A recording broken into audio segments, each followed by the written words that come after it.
Welcome to the NXT Podcast, your home for weekly NXT reviews and insight. The beautiful part of NXT is that when one dream ends, another dream begins. Find all of your NXT news, recaps, and analysis right here. So with that being said, we only have one question for you. Are you ready? We thought so. Let's get the show started right now.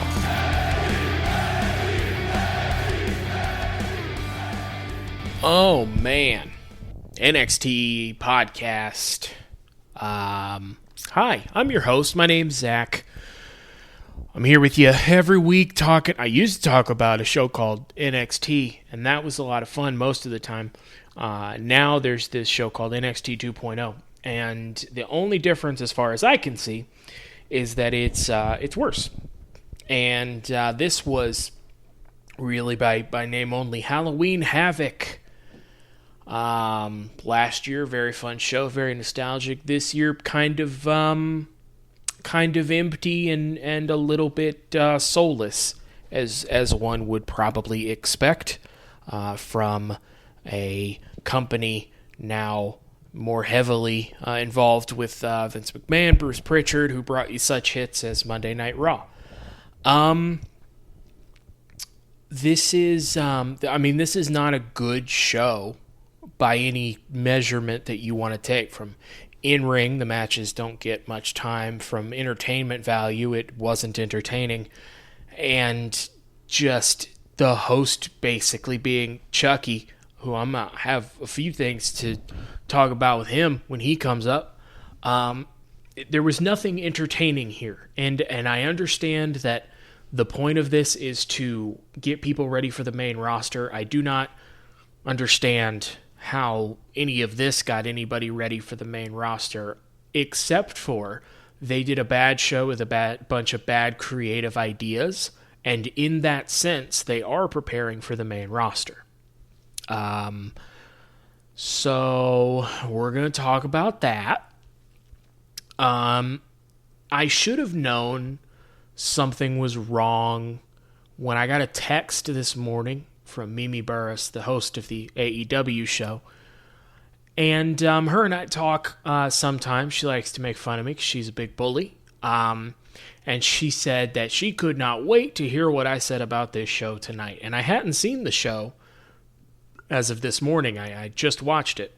And I assumed it was because either something really good had happened, or it was a surprising show, or something really bad had happened. I should have known that when Mimi takes a personal delight in me reviewing a show, it's because it is just a comically, hilariously bad show. And here we are. Before we get started, we usually talk about the news and the notes, stuff that's going on with WWE. CoinDesk says WWE Blockchain Creative Labs Inc. deal to launch NFT marketplace. Sure, man. Why give Vince more money that he doesn't deserve for things he doesn't understand? That's fine. Business Insider, how All Elite Wrestling became a legitimate WWE competitor. They put out a really good product, gave half of a dang about their employees and fans, and didn't insult their intelligence, and CM Punk, Bryan Danielson, Kenny Omega, Hangman Page, Chris Jericho. That's how they did it. WWE rumors on Greg Hamilton release. I mean, okay, they released Greg Hamilton. Vince does this every once in a while. Sometimes the announcer or referees or commentators look too old, or he's just sick of them, or whatever. I don't know. Carmella, good looks holding me back in WWE. WWE star Carmella believes she has to work, quote, twice as hard, unquote, because of her, quote, pretty, unquote, face. That's dumb. I'm going to move right on. But that is stupid. I said I was going to move on, and now I'm not. That's obviously stupid. She looks exactly like Vince McMahon would want her to look, and that's fine. So, great. The Usos react to Solo Sikoa's WWE NXT debut with the Bloodline tease. So here's the thing. It says that he made his debut on last night's Halloween Havoc special during a segment with hosts LA Knight and Grayson Waller. So I'm going to assume then that LA Knight was the host, Grayson Waller interrupted, and then they were an odd couple hosting duo. I say that because I watched the Hulu cut of these episodes. The Hulu cut is 1 hour. I do that for a couple reasons. One, I work for a living. I don't really have a ton of time to watch the show and take notes. Two, I will be damned if I'm going to watch like an hour and a half or 2 hours of this. Sounds like I didn't miss a whole lot. Because on the Hulu cut, Solo Sikoa does not make his debut, and LA Knight and Grayson Waller are nowhere to be found. If you watch the Hulu cut of Halloween Havoc, Chucky is the host of Halloween Havoc. So that's cool. Io Shirai update following bad letter bump at Halloween Havoc. I don't know if this is like anything or if they're just going to tell me what happened. Okay. Tips the ladder, sending Io Shirai flying. Oh, cool. Ad pop up. That's nice. Crashing on a ladder bridge from the apron to the announce table. Yeah. Okay. Yep. So she's okay. So she tweeted. It says everybody reacts. I imagine they're all like, oh man, hope she's okay. That was insane. Because it was. So listen. We're never going to get through it if we don't start. So let's talk about Halloween Havoc. Chucky is here for some reason. I sincerely wish that he weren't. This is a legitimate question. Is Chucky supposed to be scary? Like, even in his own movie, is he supposed to be scary or is he supposed to be funny? Because he's definitely not scary and he's definitely not funny. I just want to know which one he's supposed to be. I, like some horror movies, Halloween franchise is one of my favorite film franchises ever. The 2018 one, Halloween Kills, enjoyed him a lot. Michael Myers, very scary. It's a dude in a mask, no emotion, he's going to stab you. That's a doll, dude. What? I guess if I were a character in the Chucky movie, it would be scary, but that's a doll. I'm wrong. This is not tough guy stuff. If I were in the Chucky movie and there was, I'm going to assume, a possessed doll, I've never seen a Chucky movie. I'm going to go ahead and assume that a serial killer's soul gets into a doll and now he's killing people as a doll. We're going to go with that. If I see a doll running at me with a butcher's knife, dude, I promise you I won't have the capacity to be scared. And he will probably kill me, but I will do it not taking him seriously. I promise you that, because that's a doll. And I don't know, man. So Toxic Attraction coming out. They should absolutely win these women's tag titles tonight. When Toxic Attraction first started, I didn't love them. Just kind of seemed thrown together, which they were. But let's go ahead and get champion Raquel out of here. I ask again as we're going through the matches, is Braun Breaker going to win this title tonight? Because if he had won it, I wouldn't have been shocked. Chucky's back. He says Ciampa, he's talking about Ciampa and says his theme is a motto that I live by, and it plays the part of Ciampa's theme that says no one will survive. Can we get this doll out of here, dude? What are we doing with this doll? So he is like a serial killer doll, because no one will survive, except he's doing TV spots and not like killing the wrestlers backstage or something. Why are we showing this doll so much, I guess would be my question.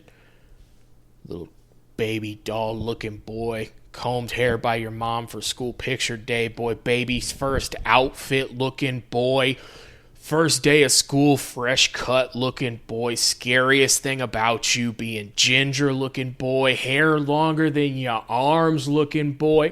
So here's the thing, I typed some of that out. In typing those, I missed like the whole intro. Zoe Stark and Io Shirai are here. Hey, I know I do this every time, but remember when Io Shirai was the NXT Women's Champion and it was great?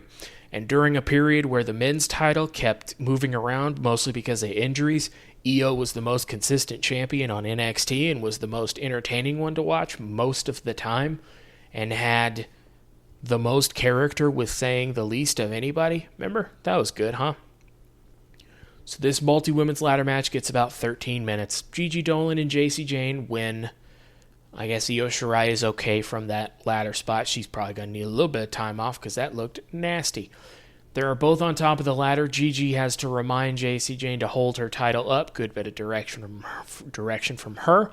Don't know if I was supposed to see that or not, but I like stuff like that. These titles are meaningless. They aren't going to mean anything because they don't need them to mean anything. They didn't start meaning anything. They don't. But this was the right decision. We're back and Mandy Rose is in the ring, so we're just going to do the match right now. It's a shot outside at night. Raquel's arriving from outside on her motorcycle. Once again, she is late to the show and is unprofessional. She's riding fast down the road, which makes me think she realized she was late, but I would just think as a champion she'd be held to a higher standard than that. It's really a shame. That's why she loses the championship, because she wasn't punctual. If you can't show up on time, you certainly can't get into right mental space.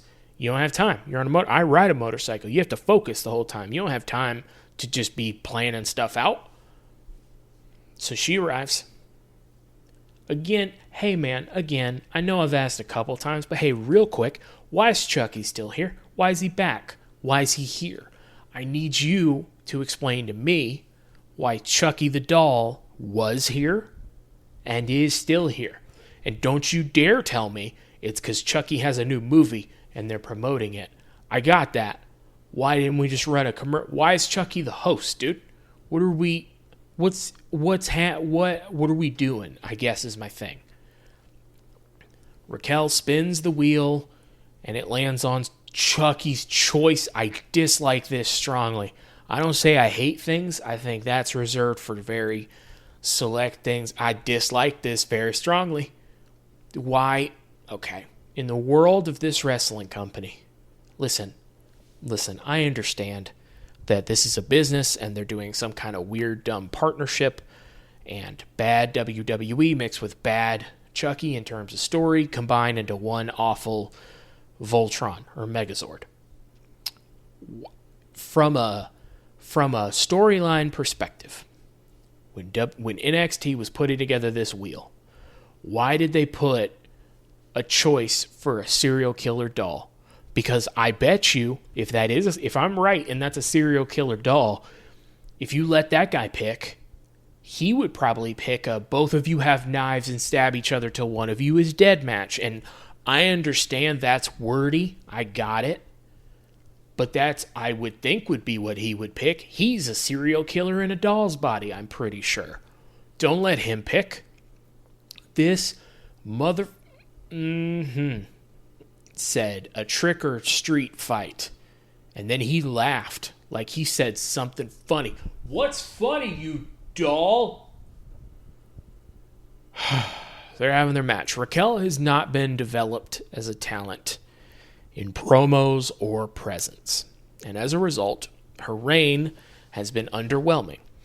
Now, she worked with Dakota Kai, she worked with Io Shirai, she worked with Rhea Ripley, she worked with really, really, really good Mercedes Martinez, really good women.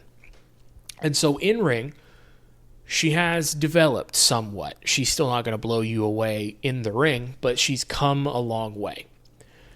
And she's had opportunities to do promos and to be the Diesel to Dakota's Shawn Michaels, and then to be her own person as the NXT Women's Champion. But either she did not get enough reps or direction to that effect, or she does not have that internal charisma, presence, or it, if you will. One of those two things is true. And I certainly hope that it's the she's underdeveloped thing, because if you don't have it, if they don't like you, that's it. It's kind of the whole point.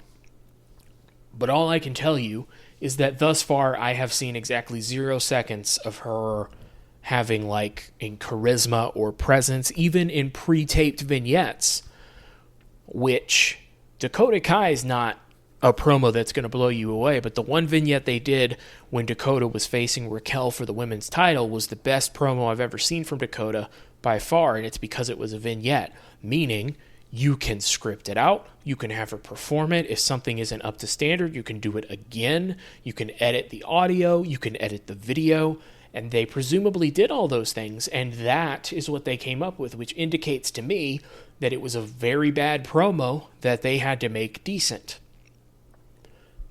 So she loses the women's title here. Seems like she's going off with Dakota Kai in a feud again. All I can hope is that it develops, because if she goes to the main roster and is just big, that is not going to be enough. It might be enough for a minute, but Braun Strowman was one of the hottest acts in WWE, not but a few years ago. And he had a charisma to him in specific situations, when he was destroying things, when he was a big bad dude, all that. And then he faces Brock Lesnar, loses, and then can't carry that on his own presence and charisma after that. So Raquel's not in a great spot right now. All, again, that I can hope is that the performer, who is talented, has something in there that I haven't seen yet. And I'm starting to get less and less sure of that. But I want all the talent to succeed, so all I can do is kind of sit here and hope, you know? So, again, when she worked with, like, Rhea Ripley, it worked out great, because Rhea matched her style, and Rhea carried that on her own charisma. Mercedes Martinez carried it with her presence. Dakota Kai with her charisma and her being a great bad person. So on and so forth. Mandy Rose has been carrying this one. Point being, Raquel's not the woman. Like Triple H was never the guy. He's the guy that works with the guy. Raquel's not the woman, and I think that's pretty clear at this point. I can't believe I'm saying this, but Mandy should win the NXT Women's title. So they're having their match. It's fine, I guess. The person from that vignette a couple weeks ago is at ringside now. Basically in a long black, I can't think of the word. It's not a dress. It's like the thing, smock, maybe? I don't know, dude. Like a black robe and a black mask, and they have a shovel there at ringside, and Raquel's running the ropes, and the masked figure hits her in the back with the shovel. And Raquel is taken to a knee. Mandy hits the running knee. Still hilarious that that's her finisher. And Mandy Rose wins the NXT Women's title. Couple things. This match got like 8 minutes. Nice, dude. Solid. Good wrestling show you're doing. Toxic Attraction poses on the entrance ramp with all the gold. This was a good decision. Toxic Attraction is like the only thing that they think is special about Toxic Attraction at the moment is that they're very attractive in their eyes. Like they show them off in a creepy way that I wish they wouldn't. But Toxic Attraction's an interesting group, and it's something different. And before this, your women's tag titles were never on TV. Io is fantastic. Zoe Stark is not. And so who cares? And maybe that tag team can be over now. And then your NXT Women's Champion had, $1 million look, but not that at all as a presence or having charisma. So you were in a spot where like most of your champions were underwhelming in that division. And now you have Mandy Rose, who certainly seems to have improved. And you have Gigi Dolan and JC Jane, who look different, talk different, wrestle different. And those women's tag titles aren't ever going to mean anything. First, it's a women's title and a tag title. A women's tag title is already such a specific title to have that, your women's division, which in NXT is not that deep of people you want to see on television every week. Same thing as the main roster, like Natalya and Tamina were your women's tag champs for a while. You don't have that many women that are simultaneously big enough deals to want to see them, but not big enough deals that they be challenging for a singles title. So it's already a super specific championship that you are not going to care about for any mechanical reason.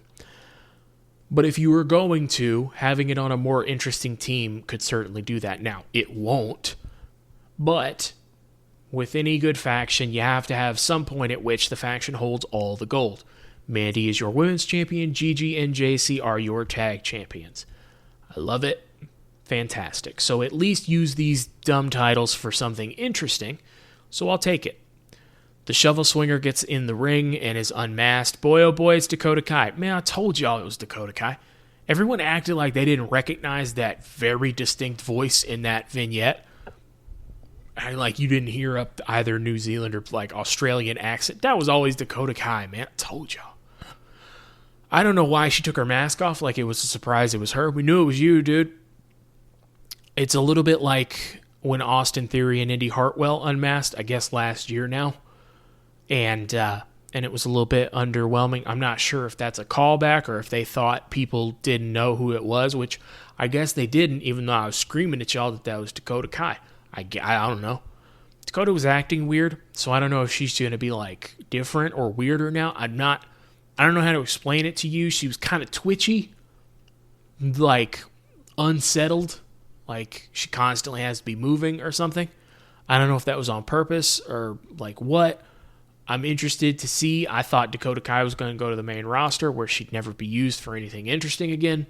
But in fact, she's going to have a feud presumably with Raquel or I guess with Mandy Rose. And that should help Raquel, although I think we are starting to realize we might be past that point. But Dakota is really good. She's not your top tier woman in a division. She's not the woman, but that does not mean that she is not very, very valuable to a company, especially one like NXT that's not very good, for example. Imperium, when we're back from break, is finishing their entrance. MSK, the tag team champions, have already made their entrance and are standing there like losers. Hey man, Chucky's back. Somebody explain to me right now why Chucky's back. Wasn't Eli Drake supposed to be the host? Now listen, I understand I watched the Hulu cut, so I don't see the whole show. That's fine. I'm going to assume that some combination of Grayson Waller and or Chucky took out Eli Drake earlier in the show. All I'm saying is that I'd much rather watch Eli Drake than a doll, dude. I don't even like Grayson Waller, and I'll take Grayson Waller over a doll. Why did we have that match for Eli Drake to be the host if he wasn't going to be the host? Like, why is it? I'm going to ask you again, because I don't like your answer isn't sufficient. Why is there a doll here, dude? This doll sucks, and I bet his movie's going to be bad. I presume the only reason they would do this is if Chucky had a new movie coming out. And I am more than willing to bet you that that's going to be a bad movie, because this is a bad character, because he's dumb, grating, and annoying, which fits perfectly into NXT 2.0. Got him! All right. They introduced the NXT fan of the night. His name's Alex, and he gets to spin the wheel. He's just some kid or some dude. He's wearing a mask. I couldn't tell how old Alex is. I'm wondering how one becomes the NXT fan of the night, and if one is proud of that fact or embarrassed by it. But hopefully Alex had a fun time. Chucky's back. I wish he weren't.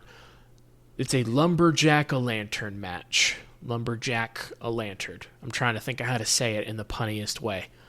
Lumberjack-o-Lantern match. There it is. It's a Lumberjack match. Some less important dudes come out, and we are off.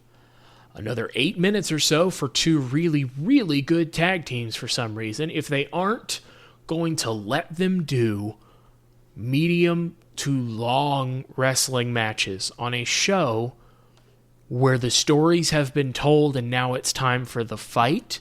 Like, if we can't have longer than 8 minutes for a match, then, like, what is the point of what we are doing? I understand. WWE has been running from the label of professional wrestling since Hogan came into town, at least, if not before that. But the whole end part of your business and all the wonderful movies that you're showing us every week is the fight. That's kind of the whole point. And if this is a network special or a pay-per-view where it's supposed to be a wrestling show and you just do a bunch of matches that are very short, sincerely, what is the point? Like, I understand this isn't going to be NXT anymore. It's NXT 2.0 and everything is worse. And you don't focus on wrestling as much. But on the show where wrestling is the point, I would have thought that we would have gotten more wrestling, I guess, would be my thing. But we don't, so whatever. Imperium wins. All right, fine. Are you going to have Imperium on the show, or are we just going to forget the tag titles exist again? It's basically the same thing as the women's tag titles. So I don't know, dude. Chucky's back. He talks so much, dude. Makes fun of Braun Breaker. A doll pokes fun at Braun Breaker. And I understand Braun Breaker's stupid, but he's a wrestler, which makes him one of mine. So I will be damned if a doll is going to make fun of my friend Braun Breaker. They keep showing clips of this garbage Dolls garbage new movie, and it looks dumb. I think Chucky's supposed to really be scary, and I refuse to look it up. I will not have that in my search history. I promise you that. But it looks dumb, and every time he's like lunging with a knife, all I can think about is, that doll is coming at me with a knife. So that movie's going to be bad. This match gets time, but not many of the other matches did, so maybe it's just in comparison. Braun's hanging pretty well with Ciampa. Ciampa was the perfect person to put Braun in there with.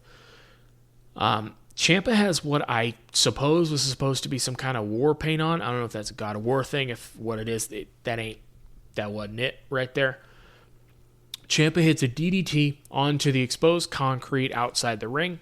Then hits a fairy tale ending. Braun Breaker kicks out, and Braun Breaker's bleeding. Ciampa goes into the corner, takes his knee pad off, hits 2 knees to the head.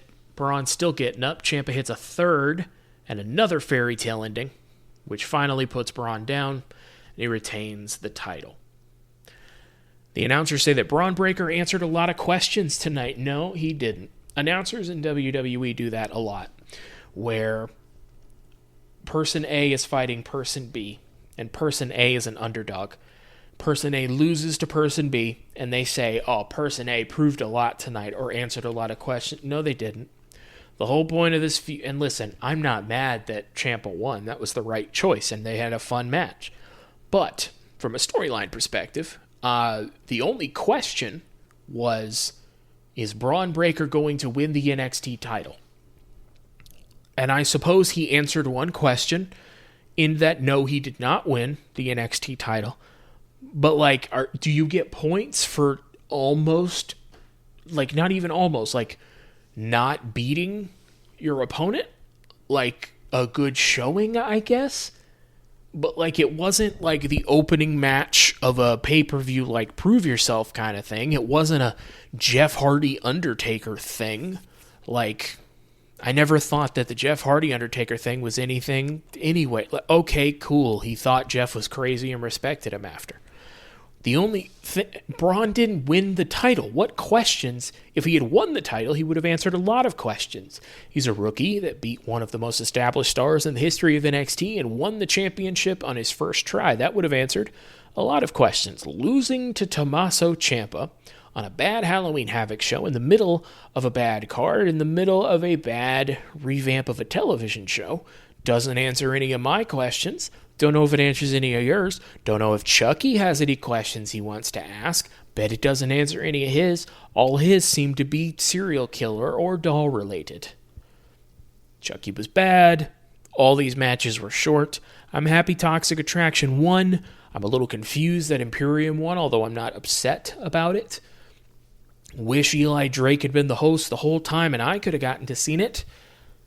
Ciampa's still your champion. I have no earthly idea who's going to take that title off of him.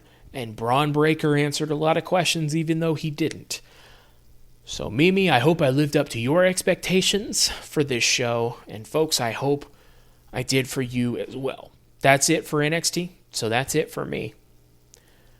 Real quick, you can find me on Twitter. I'm at ZachNXT, at ZACHNXT, talking wrestling and other fun stuff or bad stuff over there. In the meantime, I've been Zachary Smith. You have been fantastic as always, and thank you for listening.